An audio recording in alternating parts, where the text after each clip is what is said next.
Visual Arts Industry Q&A live stream as part of our Art and Design Degree Show 2020. My name is Laura and I work in the marketing department for the Faculty of Arts, Design and Humanities at DMU, and I'll be hosting the session today. We're joined by some alumni and industry guests who will talk about their own journey and experiences since graduating in their career so far. And we'll also be answering your questions at the end of the live stream. So please do leave us a comment and we'll do our best to get an answer to you. So we'll start off just by going round and introducing everyone. So Julia, could you please just introduce yourself, please? Hi, my name is Julia Hadji-Stilianou, and currently I work at Next PLC as an image retoucher and also as a sessional lecturer in photography and video at De Montfort University. Great, thank you, Julia. And you, Milan? Hi guys, I'm Milan Gossai, founder of UK Frameworks. We provide photography, video, graphics and animation services to businesses across the UK. Great, thank you. And you, Daniel? Hi, I'm Daniel Kelly. I'm an artist and a curator and co-director of Two Queens, which is an artist-run gallery and studios based in Leicester. Great, thank you. And last but not least, Marcus.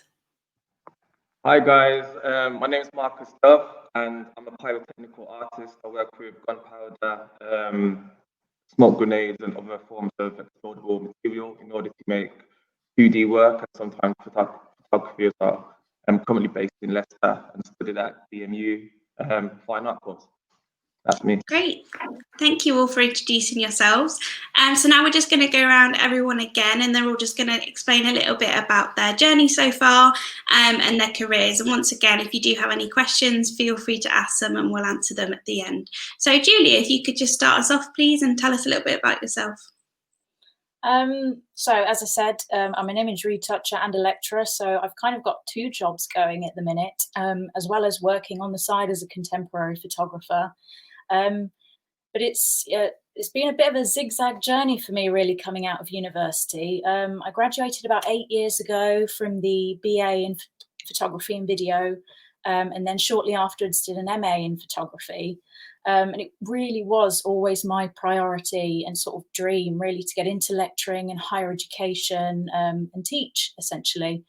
But I actually lived in Cyprus at the time, so I ended up going back to Cyprus after university to sort of try and pursue just a bit of, industry experience, really, before trying to take on sort of educational teaching. And really what I was interested in was always fine art photography, and the sort of job opportunities out there weren't as readily available as they were sort of in the UK. So I really had to sort of shift my priority for the time being and just look at general industry experience as a whole, just to sort of get out there really and build on my portfolio, my professional portfolio. So I ended up sort of doing a couple of weddings over there.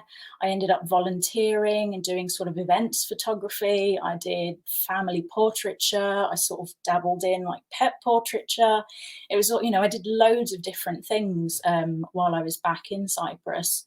And really sort of finding something permanent there was quite a challenge for me because I don't speak the Greek language fluently. So I feel like that hindered me slightly. But alongside doing a little bit of this freelance work, I also continued to sort of develop my personal portfolio of my own contemporary photography work as well. But a couple of years went by while I was there, and I thought, while I enjoyed doing the events and sort of really sort of exposing myself to sort of different avenues in the photography industry, I thought this really wasn't what I wanted to do. So I ended up sort of taking the plunge and moving back to the UK on my own, which was quite scary. And again, sort of applying for everything and anything I could, photographic assistants, photography jobs. And thankfully, with the portfolio I'd sort of built up in Cyprus, landed my first job in Leicester city centre at a small retailer as an e-commerce still life photographer. So quite different to what I'd been doing abroad, but I'd used sort of some of my skills that I'd learned at De Montfort University in my photography degree, sort of studio-based photography, for example, to really work on that and build on those skills, particularly with studio lighting. But it was really different and good to sort of finally land something in the industry and really build on that knowledge. It sort of also opened avenues. I ended up sort of styling and retouching as well as doing photography for e-commerce. But a couple of years went by, and again, I sort of, like in Cyprus, I felt like I needed more of a challenge. And then ended up finding myself at Next PLC, which is also in Leicester, but this time as an image retoucher. So sort of moving away from photography while I still work in it in sort of my own practice, commercially moving away from that, and again, sort of challenging myself. But this time, rather than working sort of in a team of my own, it was really nice to sort of meet and work with a huge team of photographers, stylists, makeup artists. So the studio where we work at based in Leicester, or just outside Leicester, we sort of focused predominantly on the fashion products in Next. So shooting model, sort of creative still lifes, both for e-commerce, but also for print and web. And it's been, I think, nearly 3 years now, and I'm still working there.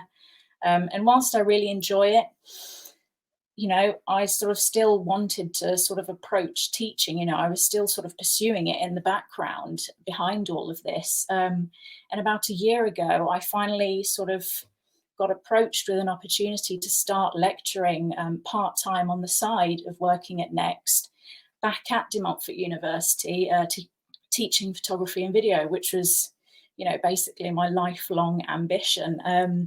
So it was really good to sort of get my foot in the door and start teaching. And I've been teaching there for a year now, and I'll be teaching for my second academic year starting next week, actually.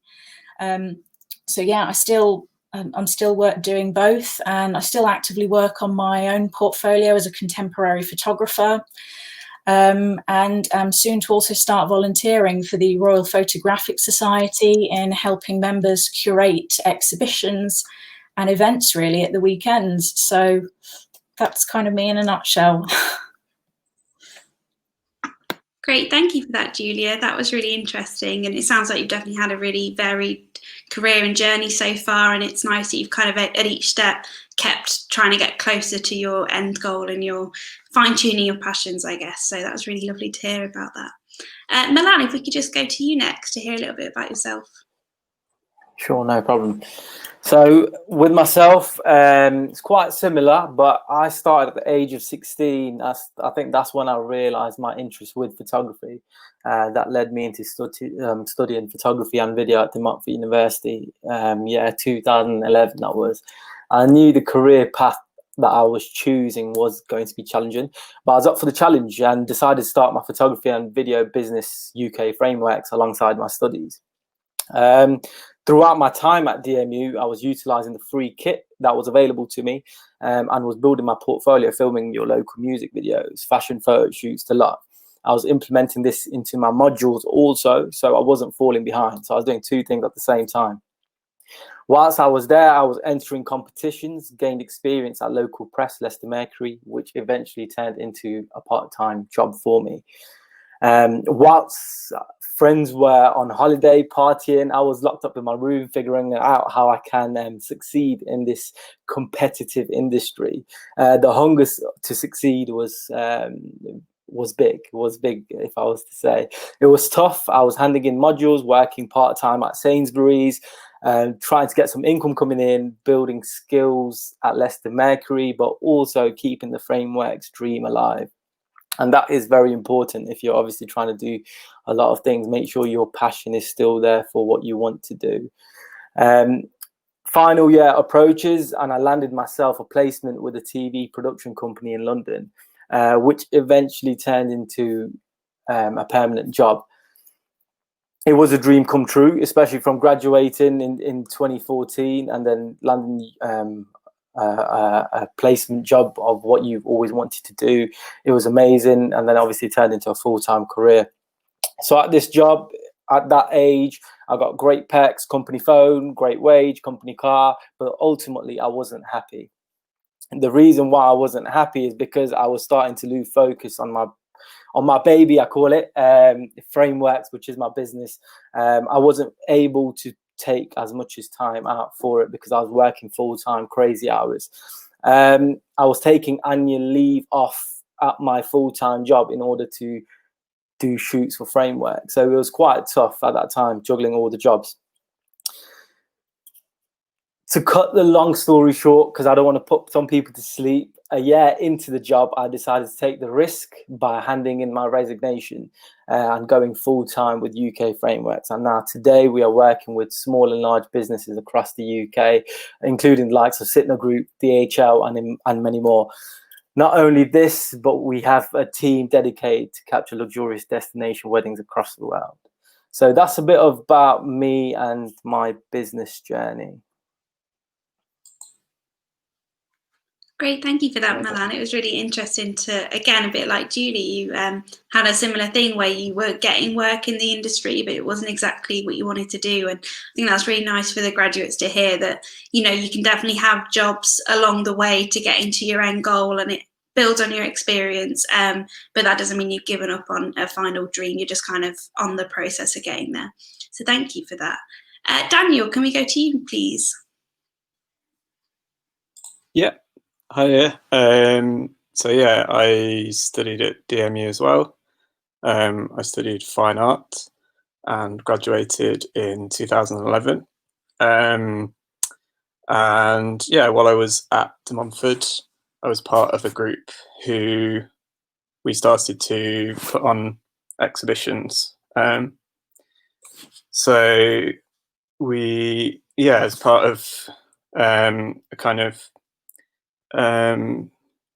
professional practice module on the fine art course, founded an organisation called CUSP. And yeah, with that group, we put on exhibitions in a vacant shop unit at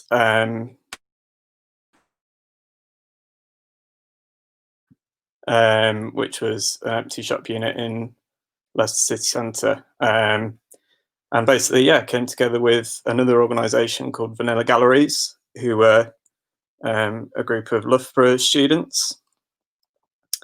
And yeah, we kind of already knew that when we graduated, we wanted to find somewhere to have affordable studios and gallery space.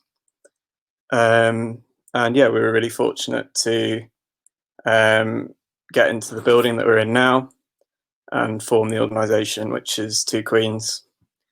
And yeah, since forming, we've been running for nearly 10 years, and putting on regular exhibitions and events. We've been quite fortunate in gaining funding from the Arts Council, and sort of, yeah, our focus has really been on looking outside of Leicester, looking to artists outside the city, using the organisation as an opportunity to meet other artists and make opportunities for artists in Leicester, and also create opportunities for artists in Leicester to see work that's being made elsewhere and make connections with other artists.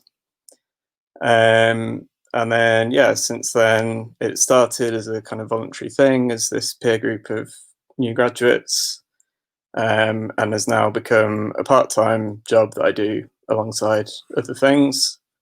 And between 2017 to 19, I studied for a master's in contemporary art theory at Goldsmiths. And since then, yeah, I've been doing bits of freelance curatorial work alongside my Two Queens work. So yeah, that's kind of a summary of what we're up to. Great, thank you for that, Daniel. And again, I'm sure students will be interested to hear about, you know, you went to DMU and you graduated, and then starting up Two Queens Gallery off the back of graduating. I'm sure that's a lot of people's dreams as well. So that was really lovely to hear. Marcus, if we should go to you next, please. Sure thing. Hello. So I had a bit of a different sort of path into education. Basically, when I was 19, I was on my way to prison for deliberately crashing my car into 2 police cars. I was like going through a bit of a weird time. And basically I was in court and my solicitors and lawyers said to me, they said, if I enroll on a college course, then I won't get sent down to prison. So the plan sort of worked. I got a suspended sentence and ended up pursuing a art career because art was the only GCSE that I had at the time. So I ended up going to art college in Stourbridge, Birmingham, called Longlands. And then from there, went to DMU. And for some reason, I chose to study fashion design for the first year at DMU. And completely, I didn't hate it. Like the course is great, don't get me wrong. I really actually big up the course, and like the tutors are amazing on there. But I couldn't actually, my creative mind couldn't find its way to do the technical side of the fashion design.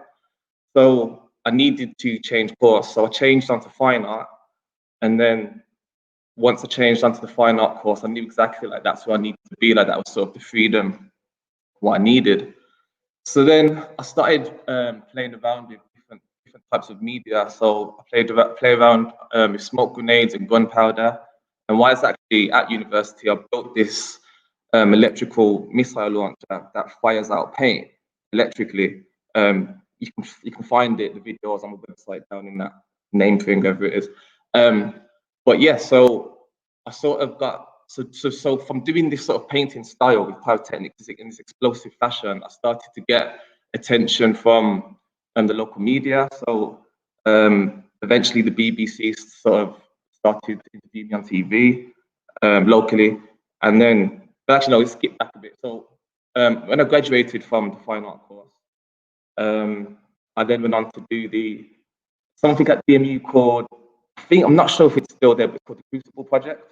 And that's basically a creative innovation, what's it called? Creative innovation and business course. So that helped me to understand a lot about how to apply a business side to what I was doing as an artist, which is really, really helpful. Because I don't think a lot of artists understand, especially young artists in education, I don't think they understand that you also need to be a bit business savvy to sort of make it into the art world, to start making sales. So that helped me out a lot. And then I graduated and got interviewed by the BBC, like I said, and then ended up going to exhibit at this group show / art fair at Saatchi Gallery in London. So naturally from there, I got a bit more sort of connections. I met a gallery woman came from Singapore to actual exhibition, and she flew me out to Hong Kong to go meet some of her clients for the Asia Contemporary Art Fair. So went out to there, made some clients out there, and then came back to England. And like with that sort of event that happened, I then went to apply to the Arts Council England for some funding to develop my practice professionally. So developed my practice with help from the Arts Council, and then had a studio in Studio Name, which is another studios in Leicester. I'm now based at the LCB depot, but originally I was at Studio Name, and those guys helped me out a lot with my career. And then yeah, like things sort of like followed the natural progression. And then had the solo exhibition in London where I was painting these figures that are smoke grenades. Like I would like smoke grenade, apply it to the canvas, and draw like these figurative paintings. And they had like deeper context about the fading of memories and all of the stuff to back it, which ended up being listed as a top 5 exhibition in London from World of Fad magazine. And then from there, it's just been like a progression of just keeping up momentum. So like most recently, I was in a group exhibition with JD, my lab gallery in Mayfair, called Isolation Mastered. And the Montfort University was kind enough to write an article about it, which you can also find that on our website. And that was also a good, how do I say? It was just a good way of sort of still keeping myself busy during this current climate of lockdown.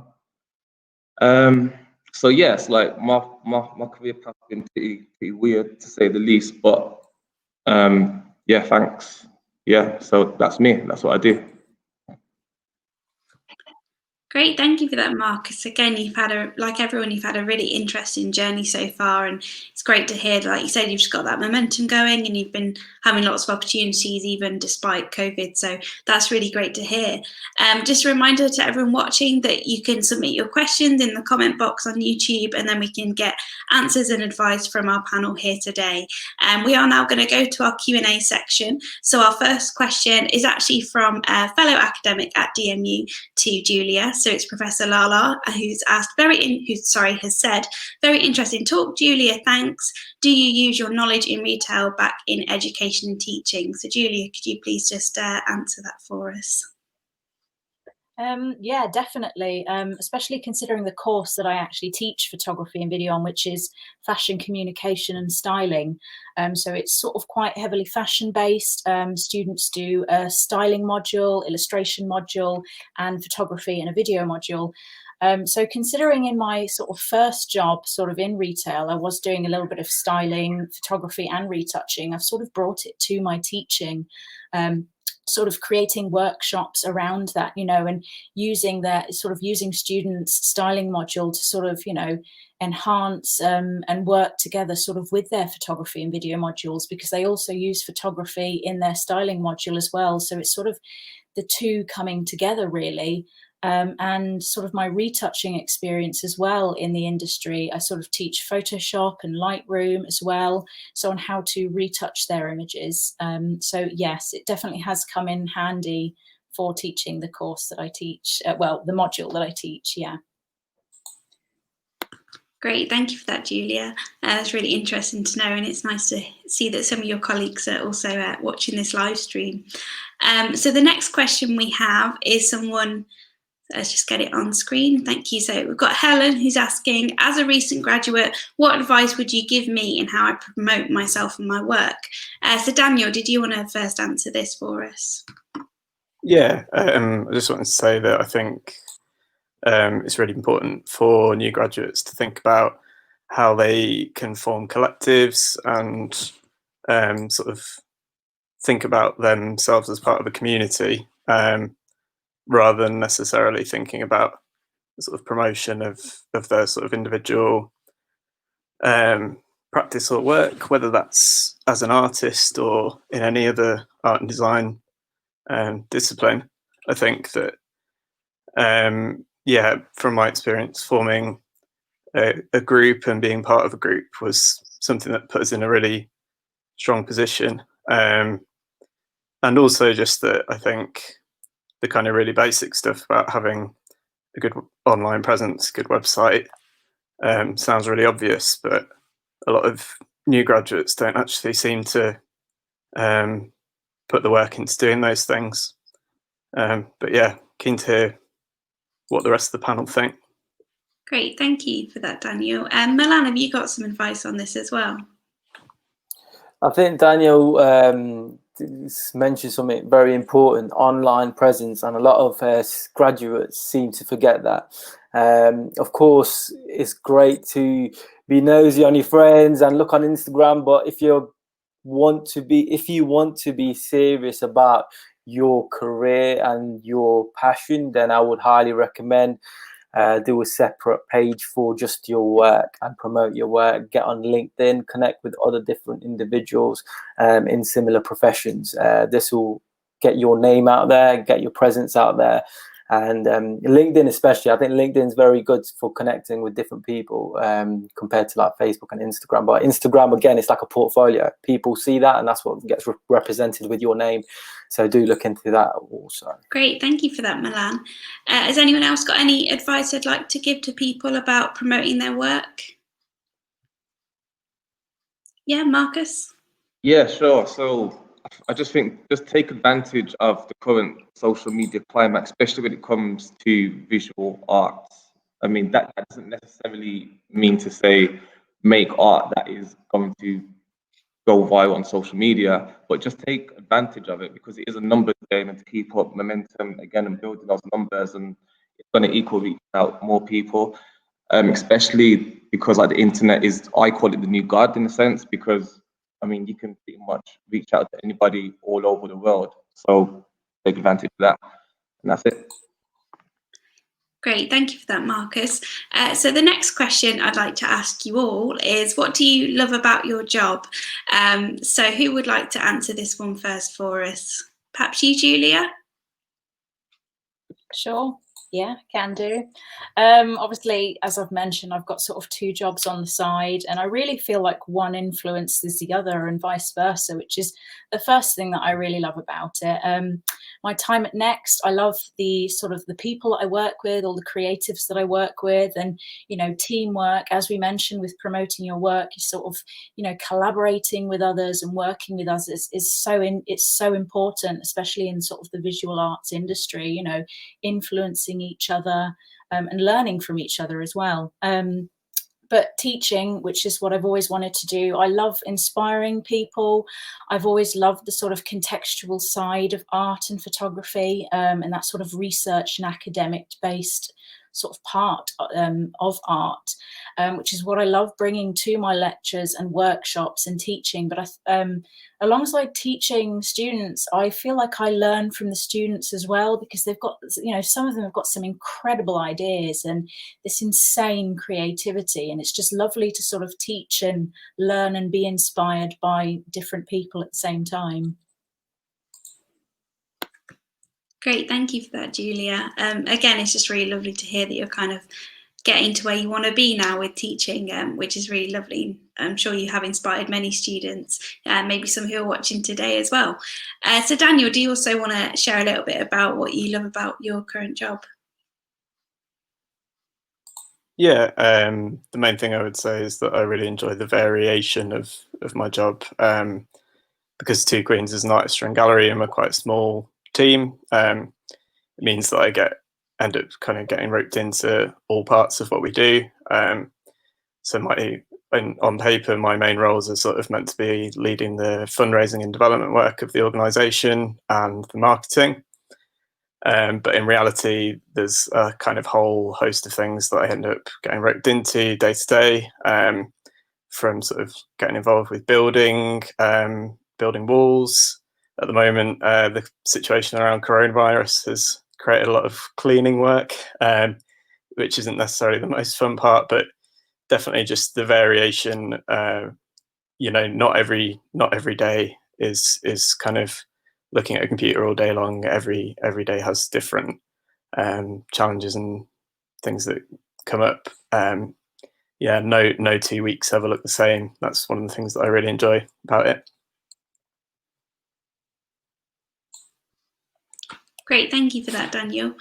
So we have another question coming now about how has the industry changed since you first started? So Milan, did you want to tackle this one first? Sure. So when I graduated in 2015, I think social media was still it already had kicked off, but it wasn't as busy as it is now. Everyone thinks they're a photographer nowadays by owning a camera or having Instagram account, and I think since then it's become very saturated. But it's about how you stand out. I'm obviously speaking from photography, videography perspective, but it can relate with anything. Is how you stand out, how much effort you put into your work, and just a lot of networking. Get yourself spotted, speak to the right people. I would say that. But yes, in terms of the industry has changed. Yes, it has changed, especially online, as people can advertise their work online and click on the button. Great, thank you, Milan. Does anyone else want to chip in on the changes in the industry that they've seen? Yeah, I can. Yeah. Sort of to say, similar to what Milan said, you know, I mean, I'm going back like 7 years ago now since I graduated, and Instagram, it came out in like 2010. So it was only really sort of kicking off when I graduated. And nowadays you can just put a hashtag at the end of an image that you put on Instagram and it goes viral. So I think, yes, social media has really sort of boosted the way that people can really sort of make their work public, as well as like having your own websites and things. You know, sort of social media is great for promoting your work and really trying to get your work out there. Definitely. But I also think it's sort of, as Milan also said, it's become quite saturated as well. It's almost increased the competition. But I think that's also quite a good thing as well, because you get to sort of see other people's work, a lot of other people's work, you know, people that necessarily haven't even come out of university and have just started up from school, for example. So I think it's really interesting to see loads of different artwork from all various backgrounds now because of social media. Great, thank you for that, Julia. And we've had another question come in from someone watching. So KB has said, if I'm struggling to get my work exhibited, what other kind of jobs could I be looking into? So who wants to start on this question? Perhaps you, Daniel? Yeah, I can do. So, I mean, I suppose it's quite a common experience of particularly new fine art graduates, is that it's very unusual for people to graduate from university and straight away be exhibiting and building a career as a practicing artist.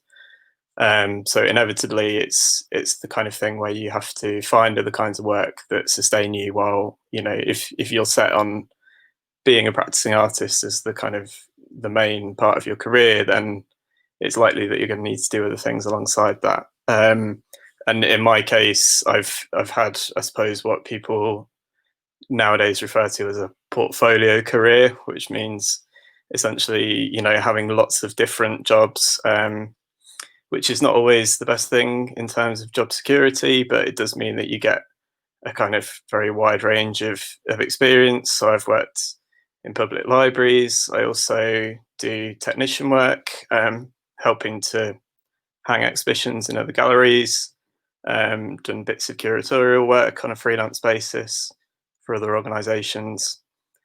So in my experience, that's quite often how practicing artists sustain themselves professionally, is that it is usually a mixture of things until the point where you have built your practice to the point that it can sustain you professionally.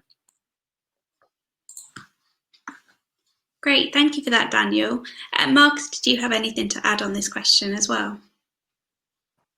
Yeah, sure. I mean, I also teach children part-time art as well. So there is always an option to go into teaching if you're currently finding it hard to exhibit.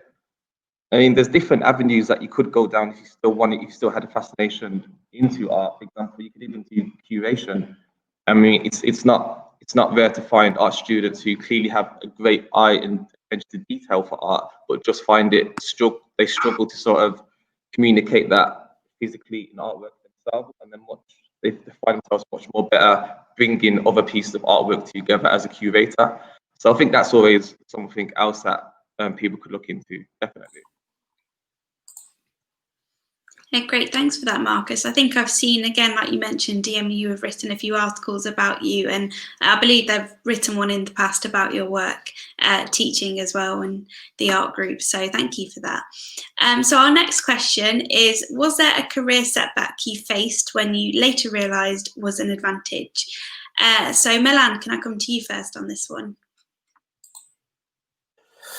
I think throughout my journey, it was difficult in the sense that I knew I was going into a career that is going to be challenging in terms of competition. The setback, my highlight of a setback would be is when I was actually sacrificing time of actually enjoying my young days. I would still class myself as young, but my young days in the sense of 21, 20, 19, I was sacrificing going on holidays, going partying, just general things that a normal 20-year-old, 19-year-old do. I was sacrificing all that in order. I would count that as a kind of a setback. But when I look at it now, I'm so glad that I made that decision, because I don't think I would have been advanced that much in such a short space of time, if that makes sense. Yeah, great. Thank you for that. And like you said, sort of some of those personal sacrifices like holidays and stuff, just so you can kind of get where you need to be, is definitely when you're young, you probably have more chances. So you have a few less life commitments maybe. That means you can take some more risks, which could sometimes be a setback, but like you say, can also become an advantage. Julia, do you also want to chip in on this one? Yeah, sort of similar to what Milan said, you know, while I was back home in Cyprus, though I was, you know, I feel quite privileged that I was still living at home. I had sort of support from my family, but, you know, I wasn't sort of I wasn't making loads of money. I was sort of, as I mentioned, doing sort of volunteering, photography and things. So it wasn't really paid for. I didn't really have much of a social life because I really was sort of working on building this portfolio of work to sort of eventually land sort of, you know, future job prospects down the line. So it was really sort of work. And not much fun after university at all. You know, you get some students love to go traveling and things, and I wish I could have done that. But for me, it was sort of really focusing on really sort of building on my portfolio, building on my work skills more than anything. But I feel like it paid off in the end. So, yeah. Great, thank you for that, Julia. It's really interesting to hear. I know a lot of students sometimes question about if they should travel or not. And like you said, on some hand, you wish you had, but also that kind of dedicated work from an early point can also be really beneficial. So our next question is, which has been more valuable in your career, your education or your experience? So I know Daniel and Marcus, you've both touched a little bit on your education. So Daniel, did you want to start on answering this one? Yeah, I think it feels controversial to say in the context of a university talk, but I feel that in terms of my career, I feel like the experience that I've generated through the last 10 years has definitely put me in the position where I've been able to you know, turn this into a career, make it paid work. But I think that my university education, my BA in fine art, definitely set me up to have those experiences in terms of being part of a peer group at university and making the most of that.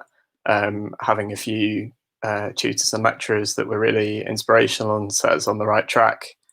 And yeah, the sort of the things that we started at university, even if they were slightly extracurricular to the course, you know, those were the things that have now meant that I've kind of gone on this track where I've gained a lot of experience. But I think, yeah, the lessons that you learn for yourself from the opportunities that you make for yourself are inevitably, you know, really invaluable. But it's all learning, really. It's all about keeping learning, whether you're in formal education or outside of it.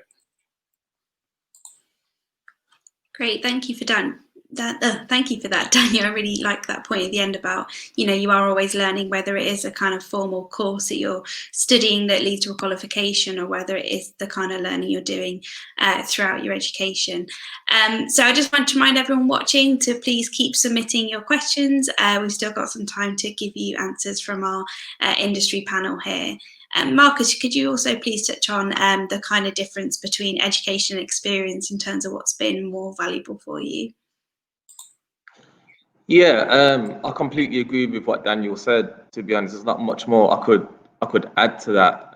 But I suppose specifically being an artist, I think the experience when it comes to handling the professional side of the career you can't really teach that in a university.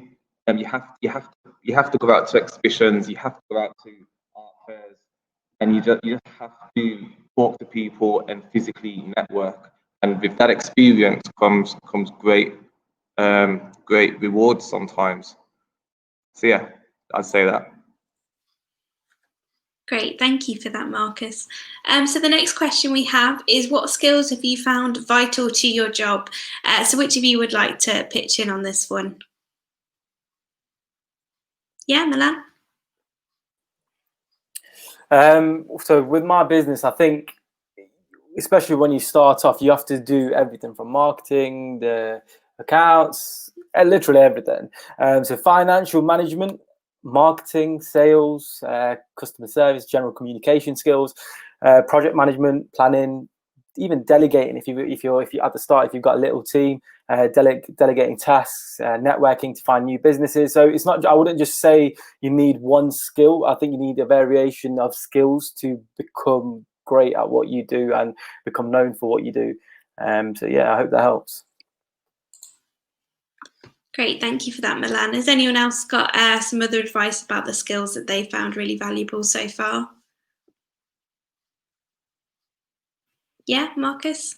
Yeah, I think using like as an artist, like a lot of people think that you just need to fucking make physical work and somehow somebody will come over and buy it. But it doesn't work like that, especially when it comes to also applying for grants. Like you might, the skills that I use, I'm surprised that I'm using a lot, are like not basic writing, but filling out applications like a great detail, talking about the context of work in depth. So there's a lot of writing that goes behind actually being an exhibiting artist, and utilizing those skills is key to getting the point across and to reaching people who can potentially give you grants or even your audience. Yeah. Great, thank you for that. I think that's a really good point that a lot of people maybe haven't considered, is that sort of behind the scenes, more business, maybe corporate side of things of marketing, but also, like you say, filling in applications for grants and that more written side of it to get your message and meaning across. Thank you for that. So our next question is, what's the best career decision you've ever made? Milan, did you want to touch on this one? I feel like you sort of mentioned this a little bit earlier. Did you want to talk about that a little bit more?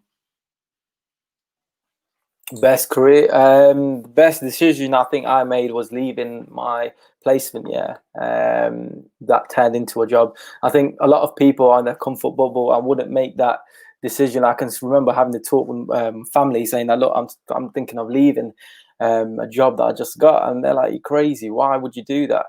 But I said to them that right now is the best time to do it, because if I don't do it now, when I have more responsibility in the future, I think it'll be more difficult then. So if I leave now, I fail, I can quickly stand up and learn. And I think that was the best decision I've made personally in my life in terms of career.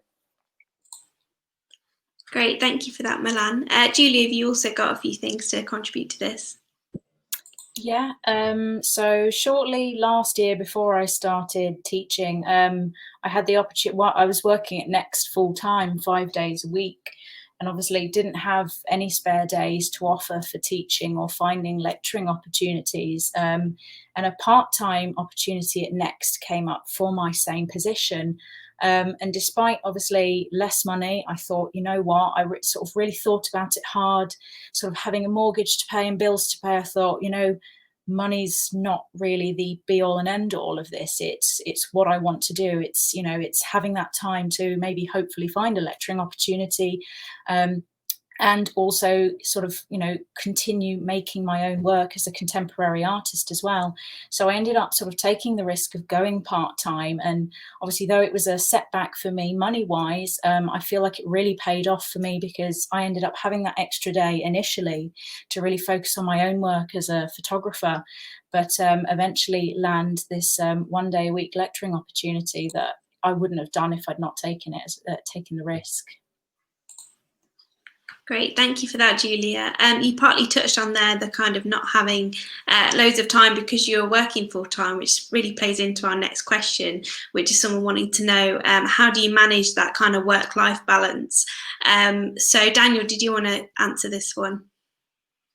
Yeah, I've definitely. I mean, it's taken a long time to get a hang of that. Really, I think. I mean, I suppose because Two Queens started as a thing that we were doing voluntarily. You know, initially it wasn't. It was kind of work, but it wasn't really paid work. So there wasn't really a limit on, you know, where we should stop doing really time-consuming tasks like writing funding bids and stuff like that.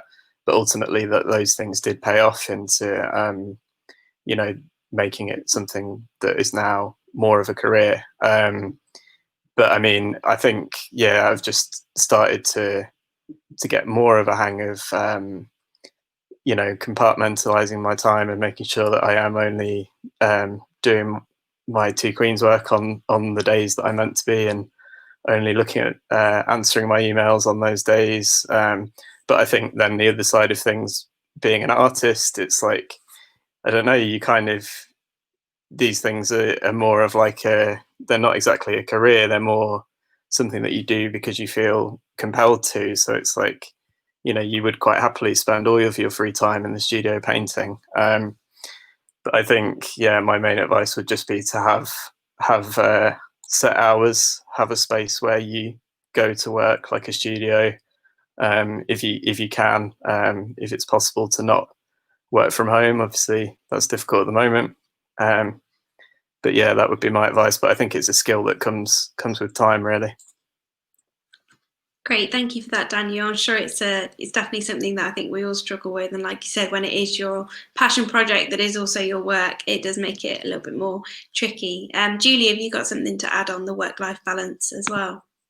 Yeah, I kind of agree with exactly what Daniel said, really, like sort of working full time, you say my usual like 9 to 5 or whatever, and then trying to find that time to do my own contemporary photography work has often been really difficult to balance. And it can be really tricky at times. And as he said, it's sort of something that comes with time and sort of learning how to sort of, you know, say this is work, this is my work, and sort of this is my life. But at the same time, like you said, I at the same time love sort of spending my free time making photographs and making artwork. It's not just what I consider a career or a profession to me. It's a hobby for me as well.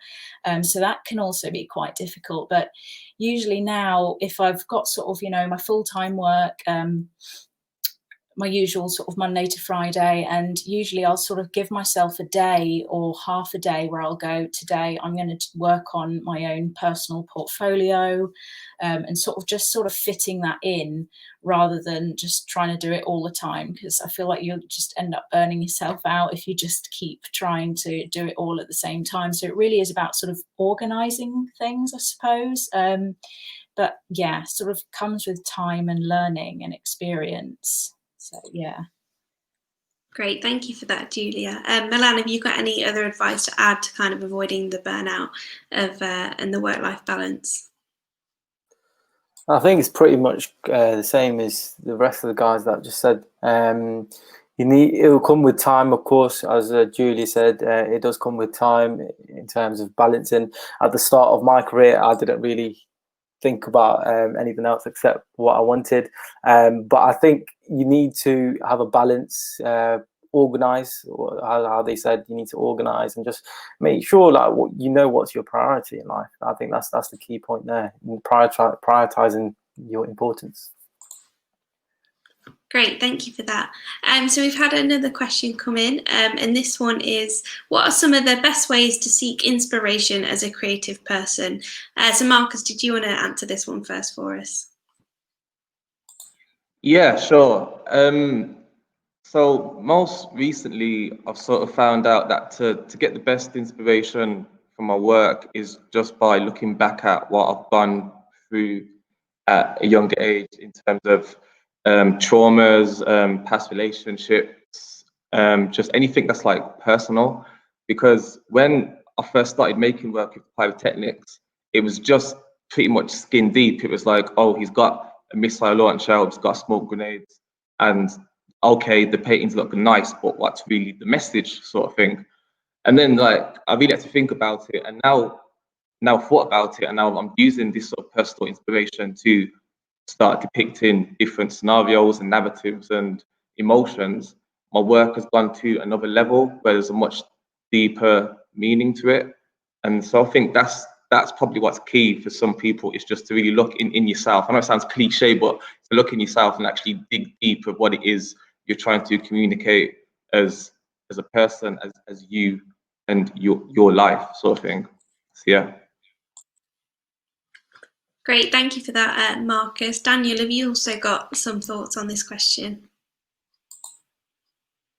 Yeah, I just wanted to say that I really advise students and new graduates to see as much art and culture as possible. It sounds like a really obvious thing, but I'm sort of, as someone who runs a gallery, always surprised how many people don't necessarily, aren't necessarily open to going to see things while they're studying. They're quite kind of focused on their own work, their own practice. But also that I would say, if to be open to things outside of your discipline, like if you're a visual artist, don't just be looking at and thinking about visual art, like, reading a lot and watching a lot of films and things like this. Like, people might only look within their own industry and look at what their peers are doing to try and kind of compete. But I think the best inspiration often comes from unexpected places. Great, thank you for that, Daniel. It's really good advice for everyone. Julia, did you also want to touch a little bit about on finding your inspiration? Sort of, I suppose, while you're at university, you make projects, you do a lot of research, but that doesn't have to stop when you come out of university. I have carried on researching. I love reading. And as Daniel said, sort of not just within the photography sort of part of it, even though photography is sort of my main sort of body of work, I look at sort of fine art, painting, sculpture, sort of cinema. I think it's really important to take all aspects of inspiration from all sort of art, different types of art, going to galleries, going to exhibitions, and really just carry on taking it in. It doesn't, you shouldn't stop researching after university. I think it's really vital to look at contemporary art nowadays. I sort of, when I came out of university, I subscribed to like the British Journal of Photography. I became a member of the Royal Photographic Society, and it's just really interesting to see what other artists are doing, what other contemporary artists are doing. And that's really where I get a lot of my inspiration from. So, yeah. Great, thank you so much for that, Julia. We've had another question come in just now. How do you manage between your creative ideas and what the client wants? So Milan, did you want to touch on this one first? Yeah, sure. With this, it's ultimately the client is potentially hiring you, paying you for your services, and they are choosing you because they hopefully like your work. And if they like your work, that's your creative ideas that they're liking. Of course, you can come to a situation where you have a certain way of you want to approach a project and they have a certain way how they want to do it. I think this is where the skills question does come in terms of balancing. And of course, they're your client, they're going to be paying you. Just make sure you take on board what they clearly want, but then suggest your ideas, suggest your creative twists, and they may like your ideas. But yeah, I think clear communication, just good structure is important in this sort of situation. Thank you for that, Milan. Marcus, I believe you've also got something to add to this one. Yeah, so I'm in a fortunate position now where I don't have to do many commission pieces like what a client specifically wants. And I say fortunate because, to be honest, I don't really like to take on commissions because I've had a bit of bad experience with it. So, for example, one time I had a client who saw my work and wanted me to do something that was jazz music inspired. So I rarely listen to jazz. To be honest, I don't think I really listened to any jazz before he sort of proposed the idea. And so to get inspiration, he sent me a jazz album to listen to. So I listened to it, and it turned out I just can't stand jazz. So for me to then go on and make a painting inspired by jazz was really, really difficult because my heart just wasn't in it. There's been like a few other pieces that I'm not too happy with, but so the way I'd handle it now is to basically make sure that the client knows what I do creatively and just is ready to take on board that just sort of there's going to be opinions from both sides, but if I don't feel comfortable doing something, then I'm just not going to do it, and hopefully we can talk about maybe doing something that's more coming from me, or if not, I'll probably point them towards another artist who I know could deliver the job. Thank you so much for that, Marcus. That was really interesting to hear that kind of, like you say, that struggle when someone wants something and your heart's just not in it. I'm sure plenty of people can kind of find themselves in a similar position. So our last question we'll take today before wrapping up is from Louise, who said, I'm really interested in knowing what some of the panel members are currently looking to do next or to adapt to the current global situation. So who would like to answer this one first for us? Yeah, Mark? Oh, no, sorry, you go first, Daniel. Sorry, yeah. I mean, I was just going to say that to take this as an opportunity to promote what Two Greens is doing next, which is that we're reopening after being closed since February this year. We're about to reopen in about a month's time. And yeah, it has been a challenge to navigate this year and the challenges that it's thrown at, particularly as a public venue. But yeah, we'll be reopening in a month's time with an exhibition of work by our members. And then a month after that, we'll be resuming our public programme. So our current funded programme runs through to spring next year. In terms of how the current situation has kind of affected our industry, I feel like that's really still unfolding at the moment. And it's really hard to say. It will probably depend on what happens next, whether, you know, social restrictions come back in any way, but it feels like galleries and artists have managed to kind of continue doing what we do, as long as, you know, the funding is still there, as long as people still want studios. And it seems like, if anything, there's been an increase in demand for artist studio space. I think a lot of people have been rediscovering their artistic practice in lockdown, and now they want studios. So yeah, relatively speaking, it hasn't been too much of a bad time for studios and galleries from our experience. Great, thank you for that. Marcus, did you also want to chip in on this one? Yes, so what I'm currently doing is I've just got another grant from the Arts Council England, and they're going to support me doing to do another series of paintings with the pyrotechnics, but they have to depict modern issues and trauma. So it's quite a deep sort of body of work that I'm going to be making. And then when the work is finished in early next year, I will be exhibiting it at locations yet to be considered. So yeah, got that on the horizon. So make sure people follow social medias and our websites, check out the development of the work, and just keep engaged with stuff, basically.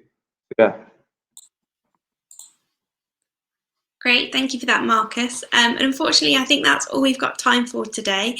So thank you so much to our panel, for my 4 guests here. You've all really helped out the students today with their questions, so thank you for that. And thank you to those of you watching. If you haven't looked at it so far, or you want to revisit it, please do visit our Instagram. We've got the Art and Design Degree Show, lots of student work on there, as well as Instagram takeovers from students who explain their process. So please do follow at DMU Degree Show at Instagram. The content is still being uploaded onto there today as well. So thank you all so much for joining us. I really hope you've enjoyed this live stream, and have a great rest of your day. Cheers, bye.